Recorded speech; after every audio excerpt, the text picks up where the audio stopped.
찬양하라 복되신 그 세주 예수. 백성들아 사랑을 전하세. 경배하라 하늘의 천군과 천사. 주님 앞에 영광을 돌리세. 목자같이 우리를 지키시고 종일 품에 늘 안아주시니. 찬양하라 높으신 권세를 찬양. 찬양 찬양 영원히 드리세. 찬양하라 복되신 그 세주 예수. 우리 대신 죽임을 당했네. 그 주 예수 영원한 구원의 소망. 경배하며 겸손히 절하세. 찬양하라 우리 제 지신 예수. 그의 사랑 한없이 크셔라. 찬양하라 높으신 권세를 찬양. 찬양 찬양 영원히 드리세.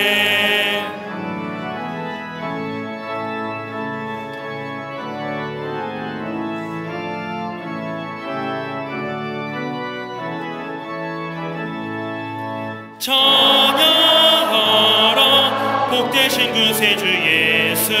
천사들아 즐겁게 찬양해. 그 주 예수 영원히 다스리시니. 멸류관을 주 앞에 드리세. 그 주 예수 세상을 이기시고 영광 중에 또다시 오시리. 찬양하라 높으신 권세를 찬양. 찬양 찬양 영원히 드리세. 교독문 80번 고린도후서 4장을 교독하시겠습니다. 우리가 이 보배를 질그릇에 가졌으니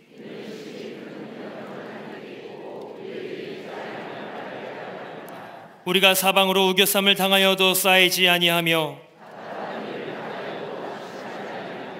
박해를 받아도 버림받지 아니하며 우리가 항상 예수의 죽음을 몸에 짊어짐은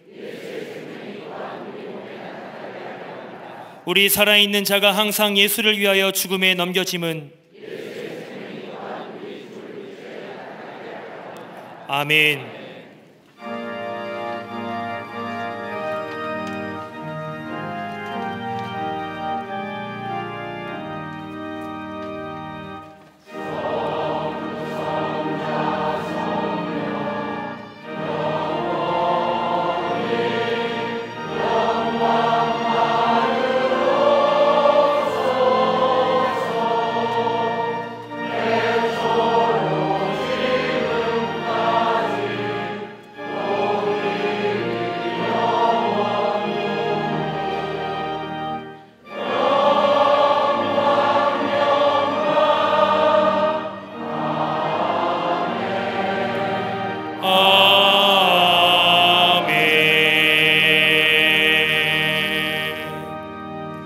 전능하사 천지를 만드신 하나님 아버지를 내가 믿사오며 그 외아들 우리 주 예수 그리스도를 믿사오니 이는 성령으로 잉태하사 동정녀 마리아에게 나시고 본디오 빌라도에게 고난을 받으사 십자가에 못 박혀 죽으시고 장사한 지 사흘 만에 죽은 자 가운데서 다시 살아나시며 하늘에 오르사 전능하신 하나님 우편에 앉아 계시다가 저리로서 산자와 죽은 자를 심판하러 오시리라. 성령을 믿사오며 거룩한 공회와 성도가 서로 교통하는 것과 죄를 사하여 주시는 것과 몸이 다시 사는 것과 영원히 사는 것을 믿사옵나이다. 아멘.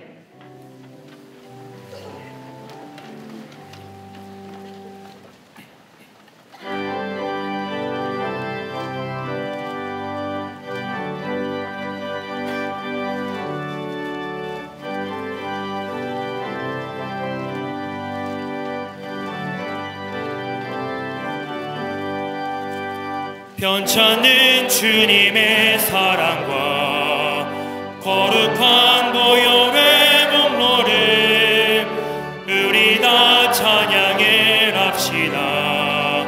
주님을 만나볼 때까지 예수는 우리를 깨끗게 하시는 주시니 그의 피 우리를 님보다 더 이게 하셨네. 우리를 깨끗게 한 피는 무궁한 생명의 물일세. 생명의 구원을 받은 자 하나님 찬양을 합시다. 예수는 우리를 깨끗게 하시는 주시니 그의 피 우리를 님보다 더 이게 하셨네.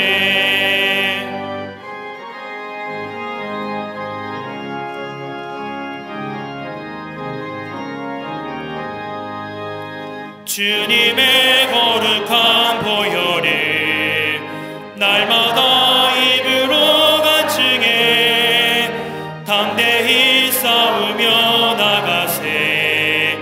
천국에 들어갈 때까지 예수는 우리를 깨끗게 하시는 주시니 그의 피 우리를 님보다 더 이게 하셨네. 십자가 단단히 붙잡고 날마다 이기며 나가세. 머리에 면류관 쓰고서 주 앞에 찬양할 때까지 예수는 우리를 깨끗게 하시는 주시니 그의 피 우리를 님보다 더 이게 하셨네.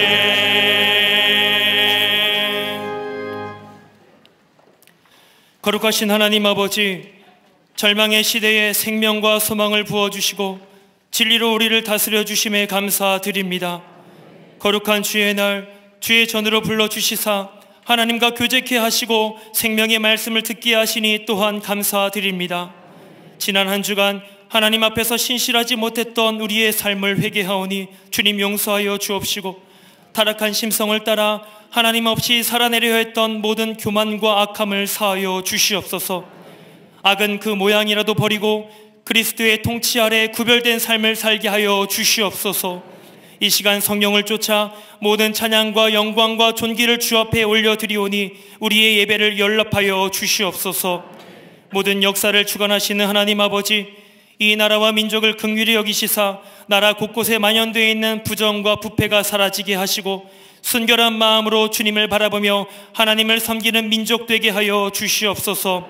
음란과 마약, 퇴폐 문화가 무너지며 이 땅의 회복과 부흥을 허락하시어 주님의 기쁨이 되는 나라, 주께서 기대하시는 이 민족 되게 하여 주시옵소서.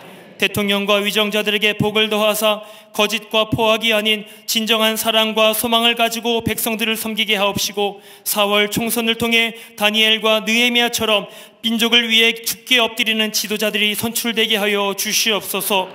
포괄적 차별금지법 제정을 막아주셔서 하나님의 순리를 따라 행하는 우리 대한민국이 되게 하여 주옵시고, 잘못된 사법도 재개정되어 진리 위에 세워지는 다음 세대가 되게 하여 주시옵소서. 무력 도발의 강도를 높여 이 나라와 세계를 위협하는 북한의 저 악한 정권을 주께서 심판하여 주옵시고, 혹한의 추위와 식량난에 한숨 짓고 있는 북녘의 동포들을 불쌍히 여겨 주시옵소서. 독재와 압제로부터 구원을 얻고 자유케 하시며 악월골짜기로 소망의 문을 삼아주리라 약속하신 그 말씀이 성취되는 날 속히 오게 하여 주시옵소서. 지금도 전쟁과 테러, 재해와 질병으로 고통받고 있는 나라와 백성들을 기억하시고 저들 위에 하늘의 위로와 평강을 내려 주시옵소서. 온 땅의 소망이신 바로 예수 그리스도께 있사오니 오늘도 열방을 향하여 부르짖는 저희의 기도를 들어 응답하여 주시옵소서. 모든 일을 계획하시고 성취하시는 하나님 아버지, 하나님의 원대하신 계획을 광림재단에 두시고 오늘에 이르기까지 놀랍도록 이루어 주시니 참으로 감사드립니다. 진리의 터 위에 굳게서 복음의 능력을 전하는 교회, 늘 말씀과 기도와 성령에 붙들리는 우리 광림재단이 되게 하여 주시옵소서. 세우신 모든 임원들 위에 주의 은혜를 부어주셔서 일치된 순종으로 주신 사명 충성되이 감당케 하옵시고 저들의 모든 삶의 자리를 책임지실 뿐 아니라 복되게 하시며 풍성케 하여 주시옵소서. 주의 날이 가까울수록 더욱 모이기에 힘쓰는 속회와 선교회가 되게 하시며 그로 인해 가정마다 사업장마다 하늘 기쁨이 넘쳐나고 예수의 향기를 풍기는 생명의 잔치 자리가 되게 하여 주시옵소서. 교회 학교와 청년부, 청장년부, 사랑부, 샤이닝 모든 부서가 믿음의 말씀과 좋은 교훈으로 양육받아 하나님의 사역자요 세상의 빛과 소금으로 살게 하옵시며 교회 학교, 겨울 성경학교를 통해 살아계신 하나님을 만나며 믿음의 세계에 눈을 뜨는 은혜의 현장이 되게 하여 주시옵소서.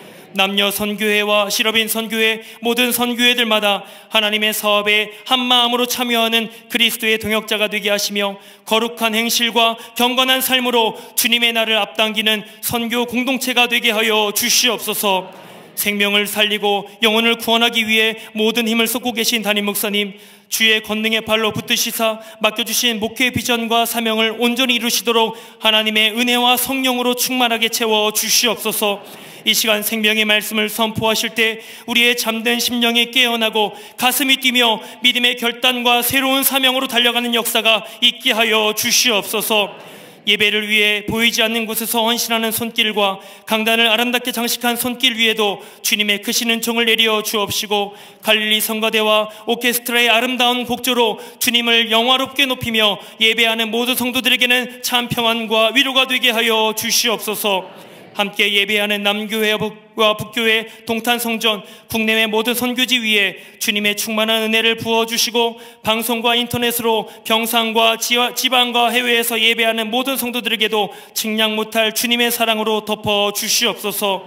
우리의 소망이 되시며 능력이 되시는 예수 그리스도의 이름으로 기도하옵나이다. 아멘. 하늘에 계신 아버지 이름 거룩하사 주님 나라 임하시고 뜻이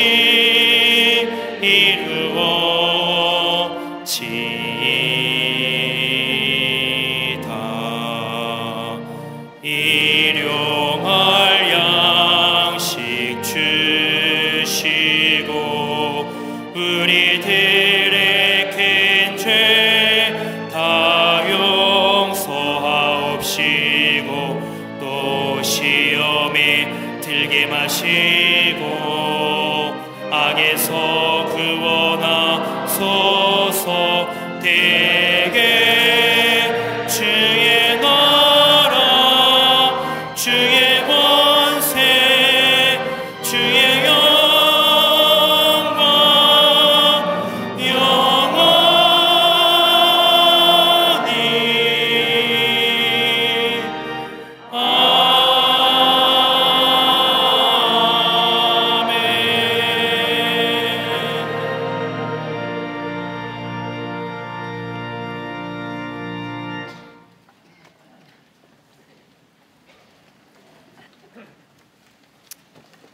할렐루야.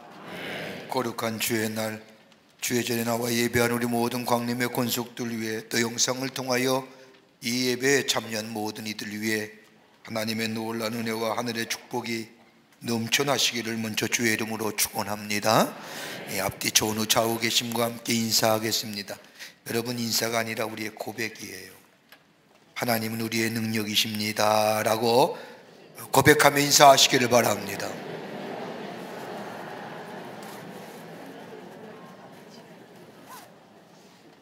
하나님은 우리의 능력이 되십니다.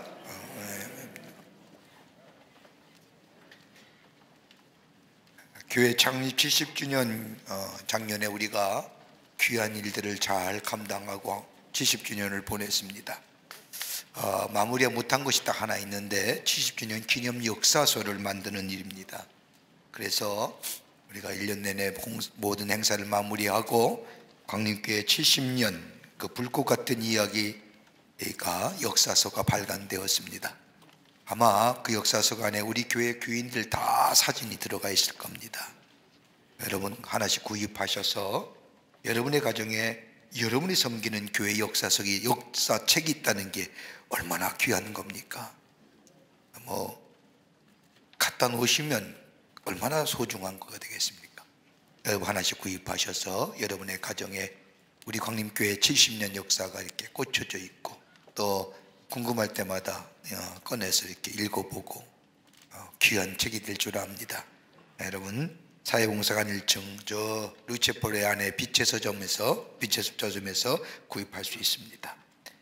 오늘 저녁 예배는 교사 임명 예배로 드립니다. 우리 교회 학교 선생님들이 참 애를 많이 쓰시는데 고군분투한다고 해도 과언이 아니죠. 참 수고 많이 하시는 우리 교사 선생님들 헌신과 결단을 하는 예배입니다. 여러분 오셔서 함께 예배하시며 또 격려하시고 함께 예배했으면 좋겠습니다. 여러분 참 안타까운 일은요, 이미 초등학교가 절벽이랬죠. 중고등부도 절벽이래요. 중고등학생도. 그러면 앞으로 10년은 청년이 절벽이고요, 20년이면 청장년이 절벽입니다. 그러니까 교회의 미래가 어두운 거예요. 그럼에도 불구하고 우리 교회학교 선생님들이 애를 많이 쓰는데 오셔서 함께 예배하며 또 같이 그리스도 안에서 격려하는 그런 귀한 시간이 되시기를 바랍니다.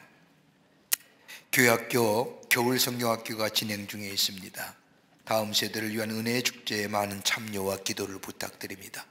여러분, 여러분의 자녀들 좀 번거로우시지만 조금 애들을 태워서 교회에 보내주세요. 데리고 오세요. 여러분은 어렸을 때에 하나님의 말씀을 듣고 예배하며 또 기도하는 걸 배우면 평생 떠나지 않습니다. 여러분 조금 부모님들이 번거로우시지요. 아침에 애들 닦여가지고 옷 입히고 올라가면 얼마나 분주하겠습니까? 그런데 그 분주함보다 더 중요한 것이 있다고 한다면 미래입니다. 여러분의 자녀들 보내주시기를 바랍니다. 2024년도 1학기 광림 장학생을 선발합니다. 지원하실 분은 교회 홈페이지에서 내용을 참조하시고 신청하여 주시기를 바랍니다. 오늘 강단미연은 25교구의 조용식 권사님 가정에서 신어미 권사님을 추모하며 장식해 주셨습니다. 선교구와 교구 소식 선교회 모임들 여러분 보시고, 속회 모임들 여러분 보시고 다 참여해 주시기를 바랍니다. 결혼하실 가정이 있습니다. 축하해 주시고요. 지난 한 주간에 어려움을 당한 가정들이 많이 계십니다. 여러분 만나실 때 위로해 주시기를 바랍니다. 가끔 이렇게 보면 제가 아는 권사님이 하나님 나라에 가신 부고가 이렇게 나 있는 걸 봅니다. 조금 더 오래 계셨으면 좋았을 터인데 하는 마음이 없지 않아 있습니다. 여러분들 만나실 때에 하늘의 소망으로 그리스도의 사랑으로 위로하여 주시기를 바랍니다. 그 밖에 박스 광고에 많은 광고들 여러분 보시고 기도와 관심과 참여를 부탁드립니다. 이제 성경 봉독이 있겠습니다.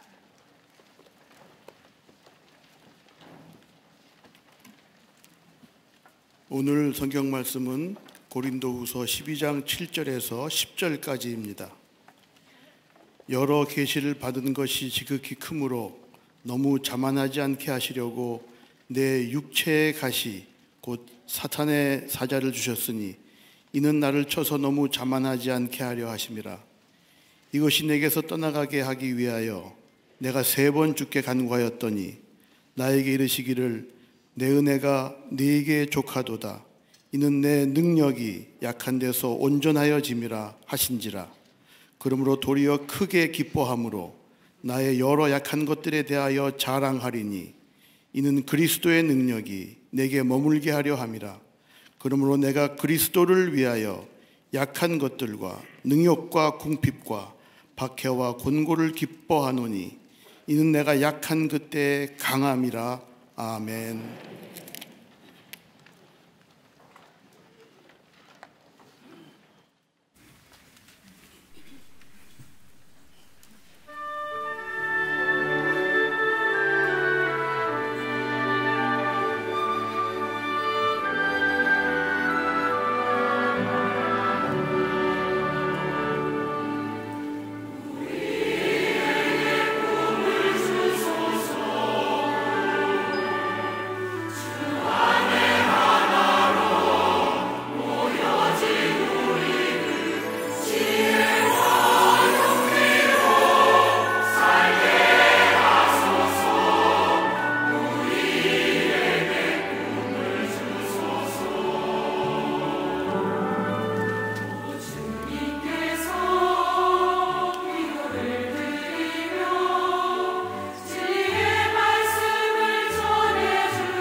성가대와 오케스트라의 귀한 찬양에 감사합니다. 고맙습니다. 우리가 잘 알고 한 번은 학창 시절에 읽었던 소설 가운데 어른들의 판타지 소설인 생텍쥐페리의 어린 왕자란 소설이 있습니다. 아니면 말고요. 어린이들보다 어른들에게 더 많은 사랑을 받아온 소설입니다. 이 소설 가운데 이런 내용이 하나 있습니다. 비행기를 타고 세계를 여행하던 주종사가 비행기 고장으로 인해 사막 한가운데 불시착하면서 이야기가 시작이 됩니다. 조종사는 사막에서 책의 주인공인 어린 왕자를 만납니다. 그리고 그들만의 대화가 시작이 됩니다. 그 가운데 양이란 동물은 닥치는 대로 먹는다는 이야기를 들은 어린 왕자가 비행기 고장으로 인하여 사막에 불시착한 조종사에게 묻습니다. 양은 가시가 있는 것도 먹습니까? 비행기를 고치느라 정신이 없던 조종사가 그렇다라고 건성으로 대답을 합니다. 그러자 어린 왕자가 다시 묻습니다. 그런 가시는 양에게 무슨 소용이 있을까요? 가시? 그 아무짝에도 쓸모없어. 꽃들이 괜히 심술을 부리는 거야. 이 말을 들은 어린 왕자가 잠시 둘만의 정적이 흐른 뒤에 자신만의 가시에 대한 철학을 이야기합니다. 그렇지 않아요. 꽃들은 약해요. 순진해요. 그래서 할 수 있는 것이 있다고 한다면 가시로 자기의 몸을 지키는 거예요. 가시가 있으면 겁을 줄 수 있다고 믿기 때문에 가시를 가지고 있는 거예요. 작가인 생텍쥐페리는 어린 왕자의 입을 빌려 자신만이 가지고 있는 가시의 존재의 이유, 가시가 오히려 보호하고 축복한다는 역설적인 진리를 말하고 있습니다. 우리들의 삶의 여정들 가만히 보면 누구나 보이지 않는 가시를 가지고 삽니다. 그것이 경제적인 문제든 건강의 문제든 또 가정에서의 부부의 관계의 문제든 자녀의 문제든 아마 이 땅을 살아가는 인간 모두에게 말하고 싶지 않고 드러내고 싶지 않은 자신들이 많이 가지고 있는 아픈 가시, 이거 가지고 삽니다. 이것 때문에 아파하고 때로는 절망하며 더 나아가 자신의 삶을 가시로 인하여 내던지고 싶은 마음이 있음을 느끼며 때로는 다른 사람에게 자신의 아픈 가시를 토로하기도 합니다. 여러분, 성경에 바울만큼이나 중요한 사람이 어디 있을까요? 아마 기독교 역사 가운데 바울만큼 소중한 사람은 없을 겁니다. 갈라디아서 1장 15절의 말씀을 보면 자신을 소개하면서 나는 내 어머니의 태초로부터 나를 택정하시고 나를 저 어머니의 뱃속부터 나를 하나님이 택정하셨다는 겁니다. 그리고 부르셨다는 겁니다. 그러게 나는 저 길리기아 다소에서 태어났고 아마 그가 예루살렘에 태어났으면 이방인을 위한 선교사가 되지 못했을 겁니다. 외국의 낯선 땅에 태어난 이 바울, 어떻게 보면 지금의 디아스포라로 살아가는 부모에게서 태어났습니다. 그러기에는 헬라 철학과 더불어 헬라의 문화에 익숙할 뿐만 아니라 헬라어가 능통했을 뿐만 아니라 히브리 문화와 히브리 종교를 함께 익숙하게 익힌 사람입니다. 헬라의 철학과 더불어 헬라의 종교, 히브리의 종교에 익숙한 바울, 그러기에 자신만이 갖는 확고한 종교적인 신념과 더불어 자신 민족에 대한 우월성을 가졌던 이 바울, 예수 믿는 사람의 지금의 저 시리아 땅에 있다는 소식을 들은 이 바울은 자신의 종교적인 신념과 더불어 유대인의 전통을 지키기 위해 저들을 잡으러 가다가 다메섹 도상에서 부활하신 예수님을 만납니다. 나름대로 학식과 더불어 신념으로 가득 차인 이 젊은 청년, 바울에게 부활하신 예수님께서 만나주심으로 인하여 바울의 삶이 통째로 변화됩니다. 그리고 철저하게 하나님의 사람이 되어 하나님 나라의 복음을 전하는 전도자의 삶, 특별히 이방인의 사도의 부르심을 받아서 하나님 나라의 복음을 전합니다. 그러면서 곳곳에 바울의 서신이라는 이름을 가지고 편지하지요. 바울이 쓴 편지를 보면 곳곳에서 자신의 실존적인 고백과 더불어 자신의 전 환경 그리고 어려움 그리고 육체의 아픔이 있음을 토로하며 고백한 것을 보게 됩니다. 로마서 7장 18절과 19절의 말씀을 보면 내 속 곧 내 육신에 선한 것이 거하지 아니한 줄을 내가 아나니 원함은 내게 있으나 선을 행하는 것은 없노라. 내가 원하는 바 선은 행하지 아니하고 도리어 원하지 않는 하는 바 악을 행하는도다 라고 고백하면서 7장 24절에 와서 오라 나는 곤고한 사람이로다. 이 사망의 몸에서 누가 나를 건져내자. 이 실존과 존재론적인 고민입니다. 내 안에는 선한 것과 악한 것이 있는데 나는 매일매일 이 악한 것에 지고 마는구나. 그뿐입니까? 바울은 하나님 나라의 복음을 전하면서 자신에게 당해진 환난과 핍박에 대하여 자신이 처한 환경에 심정적 고백을 합니다. 고린도서 2장 3절의 말씀을 보면 내가 너희 가운데 거할 때 약하고 두려워하고 심히 떨었노라. 하나님 나라의 복음에 대하여는 잠대하게 전해야 했던 이 바울, 그런데 유독 너희 가운데 거할 때에 나는 약하고 두려워하고 심히 떨었노라.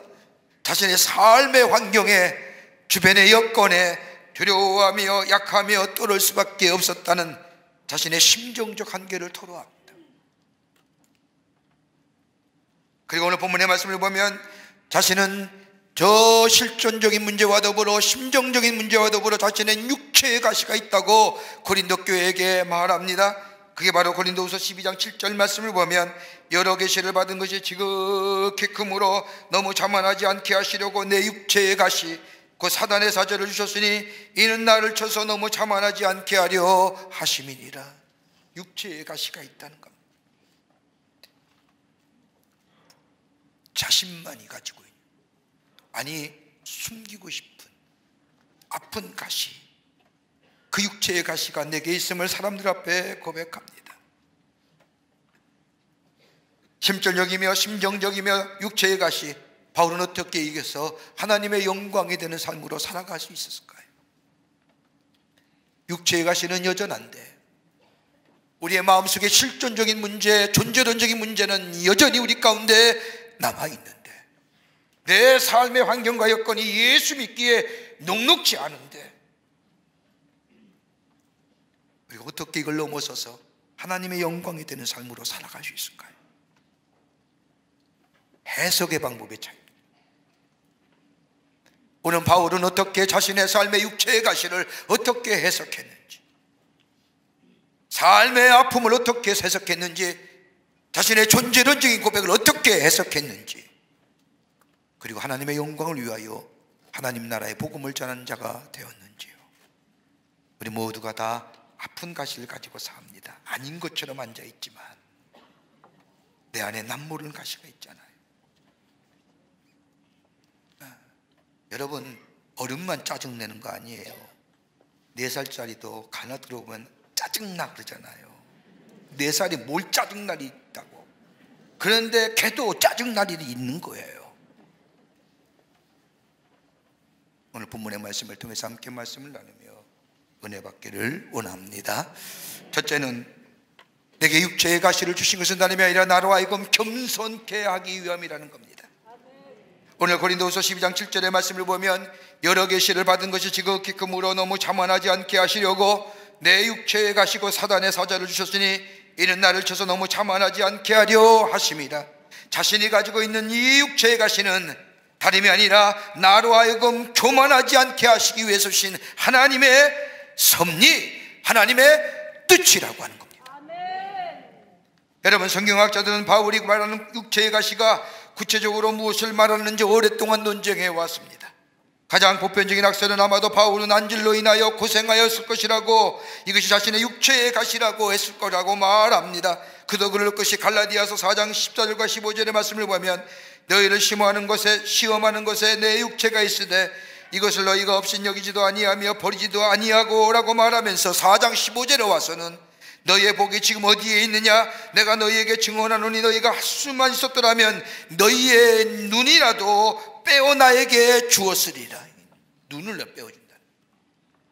그리고 갈라디아서 6장 11절의 말씀을 보면 내가 손으로 이렇게 너희에게 이렇게 큰 글자로 쓴 것을 보라라고 얘기합니다. 이런 말씀을 종합해 볼 때에 바울이 가졌던 육체의 가시는 다름이 아니라 안질이었을 것이라고 얘기합니다. 그런데 이 바울은 이 육체의 가시를 사단의 사자라고 말합니다. 그런데 이 육체의 가시를 바울은 어떻게 바라보느냐? 오늘 성경 말씀을 보면 이것 때문에 내가 자만하지 않는다는 겁니다. 여러분, 자만의 반대는 겸손이지요. 교만함의 반대는 겸손합니다.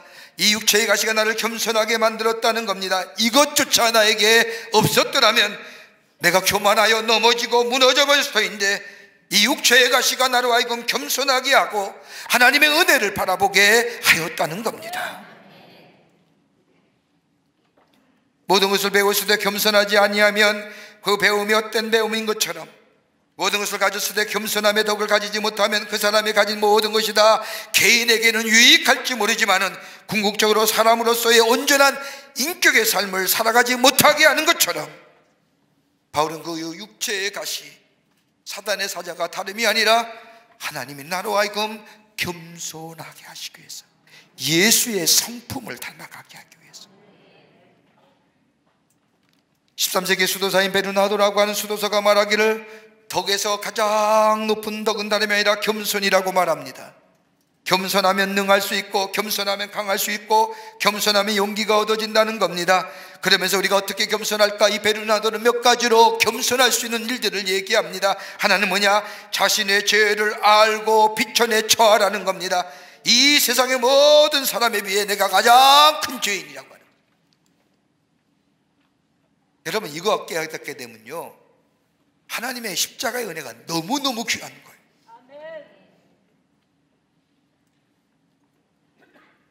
자신을 가장 낮은 자로, 내가 죄인 되었을 때에, 내가 예수를 알지 못할 때에, 예수님과 원수 되었을 때도 불구하고 나를 사랑하시는, 그토록 원수가 되었고 죄인 되었고 예수를 알지 못할 때 내 마음대로 살았던 나의 삶의 모습들. 두 번째는 자신의 죄를 깨닫고 통회하며 사실로 고백하라는 겁니다. 여러분, 자신의 죄를 깨닫고 통하여 깨닫게 되고, 그리고 통하여 사실로 받아들이는 것, 다른 말로 말하면 죄가 드러나는 것에 대하여 두려워하지 말라는 겁니다. 잘못한 것이 있으면 잘못했다고 하라는 겁니다. 실수해서 실수했다고 하는데 무슨 문제가 된다는 것입니까? 무엇이 부끄러운 것입니까? 정직하게 고백하는데 무슨 문제가 된다는 겁니까? 죄가 드러남에 의하여 부끄러워하지 말라는 겁니다. 인정하라는 겁니다. 여러분, 가만 보세요. 인간은 본래 죄된 속성 가운데 태어났습니다. 죄의 본성을 가지고 태어난 우리가 새롭게 되지 아니하면, 우리 안에 거듭나지 아니하면 우리에게 맺어진 열매는요, 육체의 열매입니다. 부패의 열매입니다. 가능성이 있다고 한다면 예수 그리스도의 십자가의 은혜를 힘입어 육체의 소욕대로 살지 아니하고 하나님의 거룩한 영에 이끌려 사는 것, 내가 예수를 마음으로 믿어 입으로 시인하며 예수가 나의 삶의 구원의 주요 내 삶의 주인 되심을 고백하며 그 회개하며 거듭남의 역사가 있을 때 우리의 심령이 깨끗해지고, 그 심령의 깨끗한 곳에 성령이 임하게 되고, 그 성령이 나의 삶을 이끌어가게 될 때 우리 안에 열매가 맺어지는데, 그건 육체의 열매가 아니라 성령의 열매가 맺어지는 역사.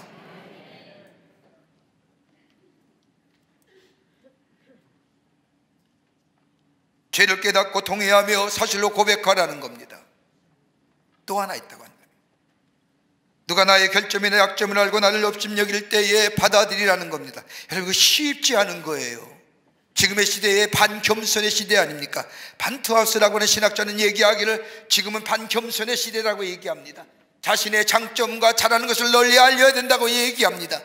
겸손하면 마치 부족한 것 같고 나약한 것 같고 다른 사람보다 못한 것 같처럼 생각하는 이 시대 속에, 여러분, 누가 나의 결점이나 약점을 알고 나를 업심여길 때에 그것을 받아들이는 자, 겸손할 수 있다는 겁니다. 여러분, 사무엘하 16장 말씀을 보세요. 바울이 다윗이 아들 압살롬의 반역을 통하여 저 다윗성에 도망쳐 나올 때에 맨발로 도망쳐 나옵니다.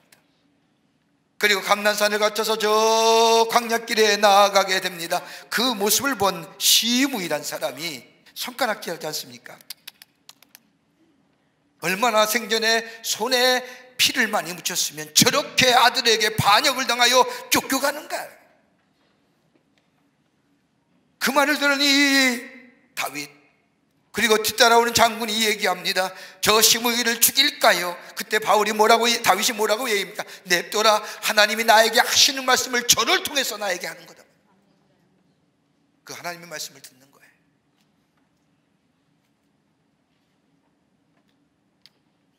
그러면서 자신의 허물과 결점을 심을 통해 하는 말을 받아들이며 회개합니다. 뉘우칩니다.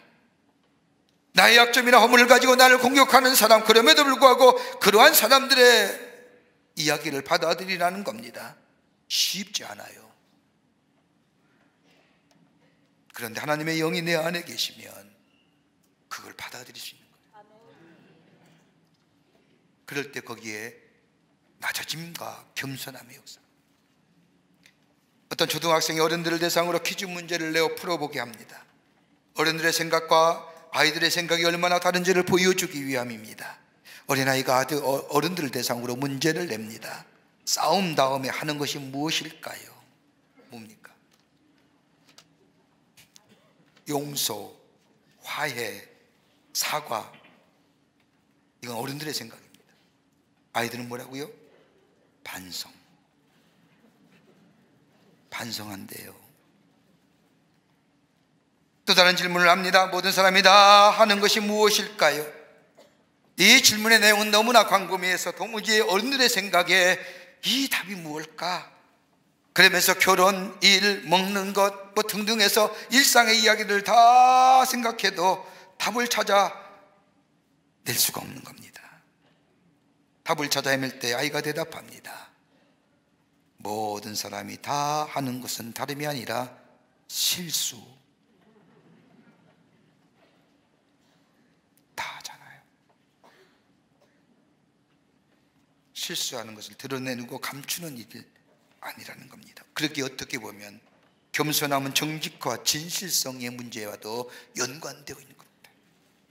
정직과 진실성이 내 안에 있을 때에 겸손할 수 있습니다. 바울은 육체의 가시를 이렇게 설명하는 겁니다. 하나님이신 내게 나로 하여금 겸손하게 하시는 하나님의 은혜라고 하는 겁니다. 이것조차 없었다면 나는 교만하여 넘어질 것인데, 그러기에 바울은 저 고린도후서에 와서 내게 나의 나됨은 하나님의 은혜라고 얘기하는 겁니다. 아하, 이것이 있었기에 내가 낮아질 수 있었고 겸손해질 수 있었고, 조금만 나아지면 교만해지고, 조금만 띄어지게 되면 게을러 쳐지고, 조금만 높여졌다면 오손불손한 자신의 모습들, 하나님은 자신에게 이 육체의 가시를 걷어가지 아니하시고 육체의 가시가 내게 은혜가 되는 것은 다름이 아니라 나로 하여금 겸손케 하시는 하나님의 섭리. 그러기에 바울은 나의 나 된 것은 하나님의 은혜입니다 라고 고백합니다. 우리의 가시가 있습니까? 하나님 나를 겸손케 하시는 겁니다. 낮아지게 하시는 겁니다. 거기에 하나님의 축복이 임하게 됩니다. 두 번째는 하나님께 더 가까이 하기 위함입니다. 하나님을 더 가까이 하기 위함. 바울이 가졌던 육체의 가시는 다름이 아니라 하나님을 더 가까이 하기 위함이라는 겁니다. 오늘 고린도후서 12장 8절의 말씀을 보면 이것이 내게서 떠나가기 위하여 내가 3번 주께 간구하였더니, 여러분 3번 기도했다는 거예요. 여러분, 하나님 도와주세요, 이 기도가 아니에요. 마치 예수님의 겟세마네 동산에서 인류의 구원을 위하여 십자가에 지시기 위해서 3번씩이나 저 땀방울이 핏방울이 되도록 기도하셨던 것 같은 간절함이 담겨져 있는 기도입니다. 여러분, 바울이 그렇게 저속한 사람입니까? 잘 살고 오래 살고 병 없이 살기를 위해서 하나님 앞에 기도한 사람일까요? 여러분, 바울이 저 다메섹에서 예수님을 만난 후에 그의 관심은 잘 살고 오래 살고 자신의 명예와 자신의 지위가 높아지는 것이 아니라 어떻게 하면 나를 구원하신 이 하나님의 복음의 역사, 하나님의 능력을 어떻게 하면 더 많은 사람에게 전할 수 있을까? 그의 관심은 다름이 아니라 구원론적이고 선교론적인 겁니다. 오래 살고 건강하게 살고 이건 아닙니다. 그런데 이 하나님의 일, 구원론적이고 선교론적인 일을 감당하려고 하니 자신의 육체가의 가시가 걸리는 겁니다. 하나님의 일을 하려고 하면, 하나님의 영광을 위하여 일하려고 하면 건강 주셔야 하지 않습니까? 건강 주십시오. 3번씩 간절하게 자신의 건강을 위하여 기도했다는 겁니다. 그래서 오늘 성경 말씀에 이것이 내게서 떠나가기를. 여러분, 잘못된 기도일까요? 하나님의 복음을 전함에 있어서 이것이 오게나 하나님의 영광에 가르는 일이 없도록 이 육체의 가시를 내게서 제거해달라고 3번씩이나 간절히 기도했는데 응답이 없습니다. 상황에 대한 변화가 없습니다. 다만 자신의 상황에 대한 해석만이 달라지는 겁니다. 뭐예요? 내 은혜가 내게 족하다. 내 가진 문 그대로가 내 은혜라는 겁니다. 바울이 그랬거든요. 바울이 갈라디아 교회에 가서 편지에서 말씀을 전할 때에 강단에 서서 말씀을 전하는데 또 다른 병, 간질병이 그에게 도져서 뒤로 넘어졌어요. 그 모습을 보고 갈라디아에 있는 그리스도인들이 수군수군 되는 겁니다. 잘 이해가 안 되시는 것 같은데 제가 하나님의 말씀을 전하다가 내가 뒤로 자빠졌어요. 그 여러분 어떻게 생각해요? 왜 대답은 안 하세요? 걱정할 거죠. 근데 걱정하고 괜찮다? 라고 하면 그 다음에 무슨 생각이 들까요?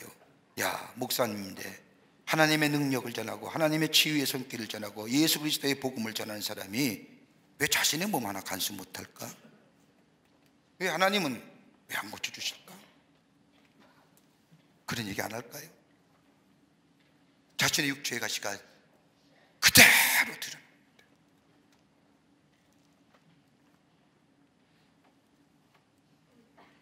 그런데 바울은 그 해석을 바꿔요. 그것 때문에 더욱더 주님 앞에 나아가는 거예요. 그 가시 때문에 하나님 앞에 나아가 하나님을 더 붙잡게 하시는 거예요. 그 가시가 없었더라면 나 같은 성격에 내가 가진 백그라운드에 하나님 없이도 살 수 있었던 나였지만 내 아픔의 가시 때문에 하나님을 더 붙잡게 되고 세상이 위로해주지 못하고 세상에 만져주지 못하는 그 놀라운 하나님의 만지심의 역사, 나를 위로하시고 나를 새롭게 하시는 그 하나님, 기도의 자리에 하나님과의 깊은 영적인 교제의 자리에 더 가까이 나아가게 하시는 하나님의 은혜라는 겁니다. 그거 없으면 기도 안 하잖아요. 그거 없으면 기도 안 하잖아요. 하나님과 더 가까이 가는 기회 주시기 위해서 깊은 기도의 시간. 여러분, 바울이 빌립보에서 복음을 전하다가 빌립보 감옥에 gat습니다. 목에 갇힌 바울과 실라가 무엇했을까요? 찬송하며 기도했습니다. 가장 절박할 때 바울이 한 게 뭐예요? 기도해요. 어때? 평소에 하나님 앞에 가까이 나아가는 거예요. 절박하고 가장 어려울 때에 저 땅의 것을 향하여 눈길 도는 것이 아니라 전능하신 하나님 앞에 기도하는 거예요.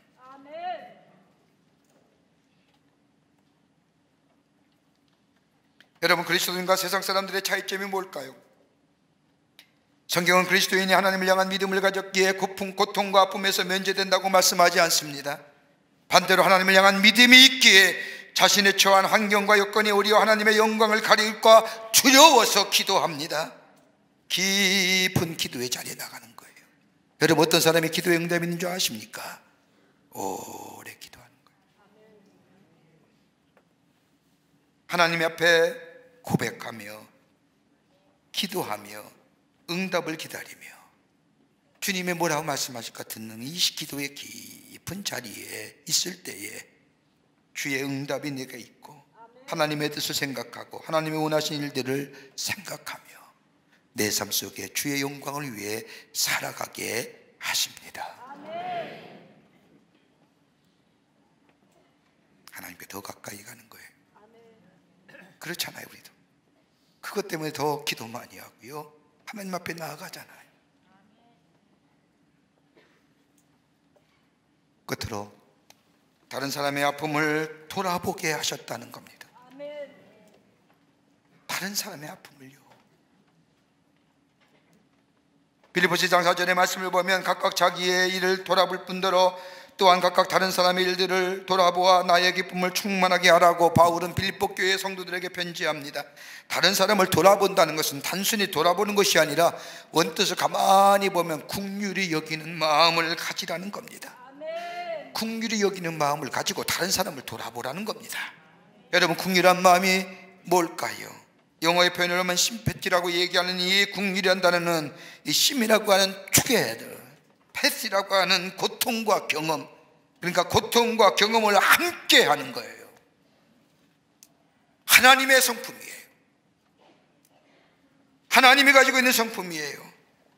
높은 아버지 하나님의 마음들, 아버지가 그 자녀를 사랑하는 것처럼 다른 사람의 마음속에 들어가 다른 사람의 아픔이 내게 전달되어 내 가슴에 쳐며드는 것. 바울은 자신의 가시의 육체의 가시를 뭐래요? 아하, 하나님의 성품을 닮아가게 하는, 다른 사람을 긍휼히 여기며 다른 사람의 아픔을 돌아보며 내가 아프지 않았더라면 저 사람의 아픔을 내가 어떻게 이해할 수 있었을까? 내가 아프지 않았다면 저 사람의 곤고함을 내가 어떻게 이해할 수 있었을까? 하나님 앞에 가까이 가게 할 뿐만 아니라 겸손하게 할 뿐만 아니라 다른 사람의 아픔을 돌아볼 수 있게 하였다는 겁니다. 그러기에 바울은 선교 사역을 하면서 예수님처럼 많은 사람들과 병자를 고치고 죽은 사람을 일으켰던 것은 다름이 아니라 그에게 뭐예요? 긍휼히 여기는 마음. 여러분, 긍휼히 여기는 긍휼의 마음은요, 하나님의 성품.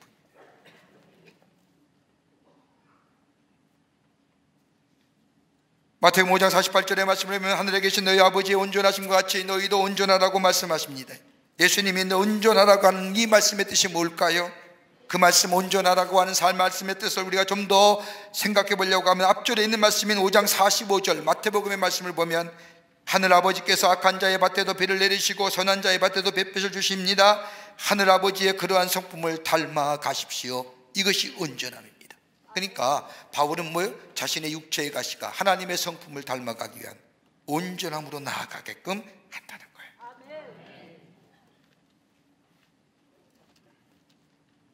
함께 아파하고 함께 울고, 그러므로 그가 가졌던 육체의 가시가 하나님의 성품을 닮아가고 하나님의 영광을 드높여주는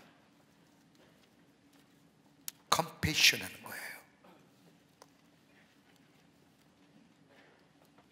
언젠가 이런 이야기를 들은 적이 있습니다. 아들이 대학을 다니다가 군대에 갔습니다. 군대에 갔다가 제대하고 돌아와 보니 첫사랑했던 여인이 다른 남자와 결혼해 버린 겁니다. 이 남자가 그래서 속상해 가지고 밥도 안 먹고 공부도 안 하고 그냥 고민만 하는 겁니다. 뭘 그리 초췌해지도록 고민을 합니다. 어머니가 위로해 봤지만 위로가 되질 않습니다. 첫사랑을 잃어버린 아픔이 너무너무 힘들기에 이것을 바라보는 어머니는 견딜 수가 없어서 남편에게 부탁을 합니다. 여보, 당신이 남자니까 남자끼리 이야기를 해 위로해 주세요. 부탁을 받은 아버지가 아들 방에 들어가 먹지도 않고 초조해진 첫사랑을 잃어버린 그 비참한 아들을 놓고 위로합니다. 야, 세고 센 게 여잔데 뭘 그러냐? 괜찮다. 아무리 말해도 소용이 없는 겁니다. 무슨 말을 하고 뭐라고 해도 아들은 침대 위에 누워 꿈쩍도 하지 않습니다. 아무리 뭐라 해도 위로가 되지 않으니 아버지가 아들의 방을 나가면서 이렇게 한마디를 합니다. 야, 아들아, 나도 옛날에 그랬다. 나도 군대 갔다 오니 우리 여자친구가 고무신을 거꾸로 심어서 다른 남자와 결혼해서 내가 고민해 봤는데 지나가 보니 별거 아니더라. 방을 나갈 즈음에 이 말을 던진 아버지, 이 말을 듣는 아들이 침대에서 벌떡 일어나, 아버지도 그랬어요. 벌떡 일어나는 겁니다. 그럼 아들은 여기서 위로를 받고 힘을 얻습니다. 그리고는 방에서 나와 먹을 것을 찾는 아들을 보고 엄마가 신통하게 여기며 묻습니다. 아들 괜찮아? 어떻게 정신을 차리고 나왔어? 라고 하는 엄마의 말에 아들이, 아버지가 그러는데 아버지도 첫사랑에 실패했답니다. 그날 밤 대판 전쟁이 일어났다고 합니다. 당신은 내가 첫사랑이라고 하더니 뭐가 어쩌고 어째, 따지면 아내의 말에 남편과 한바탕 싸움했다고 합니다. 싸움한 게 중요한 거 아니죠? 긍휼히 살리는 거죠. 긍휼히 여기는 마음은 뭐예요? 사람을